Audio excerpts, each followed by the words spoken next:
नमस्कार, मी मनोज पाठक. बातमीपत्रात आपलं स्वागत. बातमीपत्राच्या सुरुवातीलाच एक महत्त्वाची बातमी. दंगली व्हाव्यात असा महाविकास आघाडीचा लोकसभेपूर्वी सुद्धा प्रयत्न होता, असं मुख्यमंत्री एकनाथ शिंदेंनी म्हटलंय.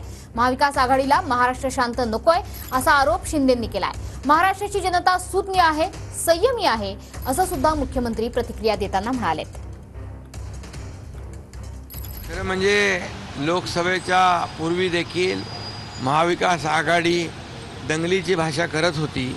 मोठमोठे नेते दंगलीच्या भाषा करत होत्या आणि त्यांना महाराष्ट्र अशांत पाहिजे, महाराष्ट्र शांत नको आहे आणि महाराष्ट्रामध्ये दंगली व्हाव्या, जाती जातीमध्ये तेढ निर्माण व्हावी, अशा प्रकारचा प्रयत्न लोकसभेच्या पूर्वी देखील या लोकांनी केलेला आहे. परंतु महाराष्ट्रातली जनता सुज्ञ आहे, संयमी आहे आणि म्हणून राज्य सरकार देखील कायदा आणि सुव्यवस्था अबाधित राखण्यासाठी काम करते.